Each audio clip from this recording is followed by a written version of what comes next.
Hello, everyone.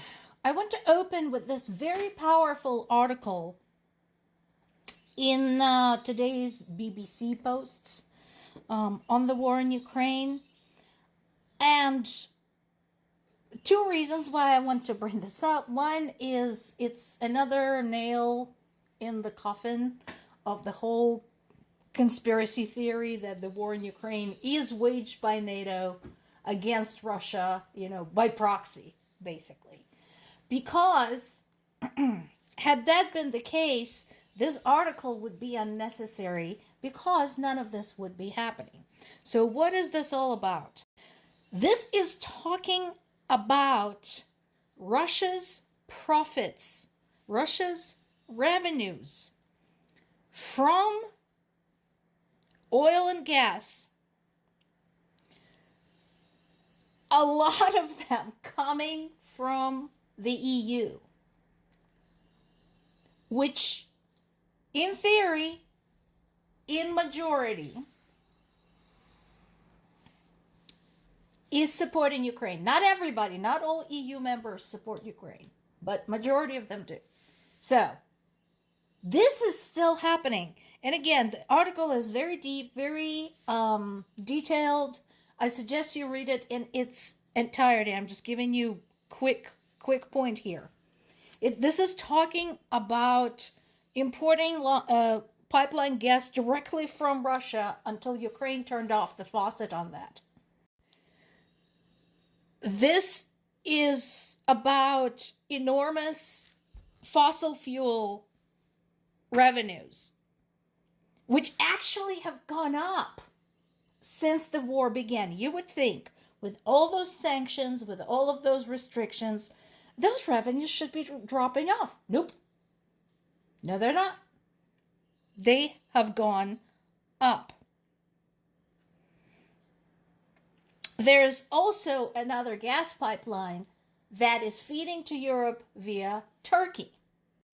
And sanctions imposed on this weren't strong enough. This is a really good statement. I like this. So the EU foreign policy chief Kaja Kallas says that alliance has not imposed the strongest sanctions on Russian oil and gas because some member states fear an escalation in the conflict and because buying them is cheaper in the short term.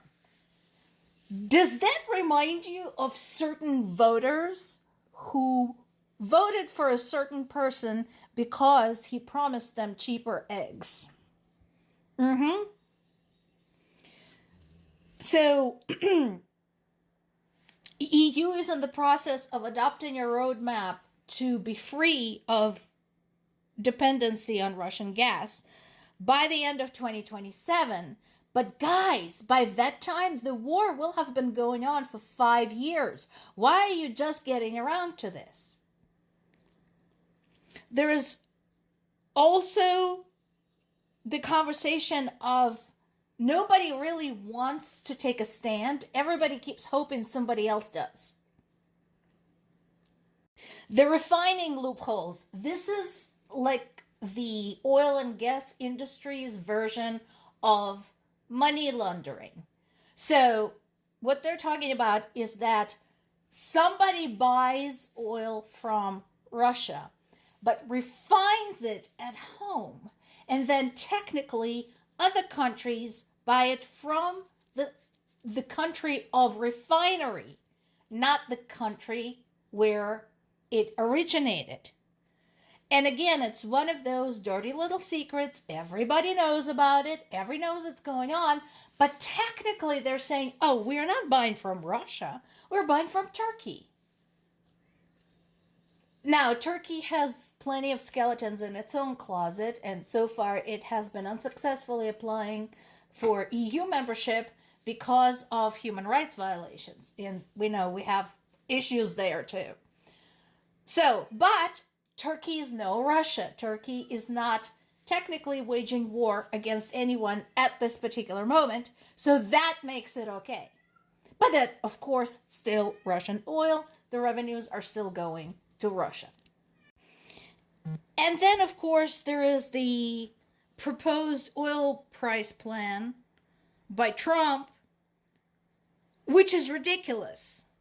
Another good line. People in Moscow are laughing at this idea because the party which will suffer the most is the American shale oil industry, the least cost competitive oil industry in the world. Dropping prices is not going to solve anything. The only thing that will curb Russia's oil and gas revenues is the development of green technologies and getting away from using oil and gas. That will work. Manipulating something within the oil market is not going to work because Russia is part of that. So whatever happens, it's still going to benefit them one way or the other. Now, the article does not actually touch on the shadow fleet, and we talked about the shadow fleet separately. But still, this is a good piece of writing, good piece of investigative reporting, and I think it's important for people in the West to read this and understand this. North Korea continues to be neck deep in this. In addition to, of course, sending troops, they also continue to supply massive amounts of weapons and military supplies to Russia. And this is something I've been talking about the entire time since the war began, particularly last year when U.S. Congress sat on its ass and withheld Ukrainian aid for basically 6 months. Russia's allies don't have that problem. When Russia snaps its fingers and say, I need this, and this, they send it on. They do not spend months debating whether they should. And that needs to be understood. Meanwhile, Russia is helping North Korea improve its missile guidance systems. Oh, I'm sure South Korea and Japan are feeling just fine about that. Once again, this is way bigger than just Ukraine. Now, sometimes it's a good thing that Russia is trying to collaborate with other countries. So we just talked about the fact that not all EU members oppose Russia. Well, guess what? Sometimes when those EU members, like Serbia, send weapons to Russia, there is no way to send them directly unless you fly them, which is expensive, very heavy payload. So if they try to transport them, they will end up in Ukrainian hands. So that's one way to do it. And once again, there is a mess going on in the Security Council, trying to get some kind of ceasefire decision. And once again, Zelensky is right. This is bullshit. Russia is just leveraging its power within the UN, particularly within the Security Council, which once again, I don't think it holds that seat legitimately. We talked about this in the past. And this is just stalling for time. This is just playing at diplomacy. They have no intention of stopping. Erdogan, once again, offered to host another round of talks. I don't know what the point is. Now, this is, in some ways, not necessarily good news, but it's not bad. People living in the border regions along the border between Russia and Ukraine are concerned about this buffer zone that Russia wanted to create because their areas, their residency areas, are becoming less and less habitable. And again, Russians have been warned, if you're going to turn your border regions into giant military bases, they become valid military targets. Figure it out. Ukraine continues the onslaught of drones, which is, again, not a bad thing. The only thing bad about it is that, of course, Russia will retaliate, and chances are against Ukrainian civilians, including my parents.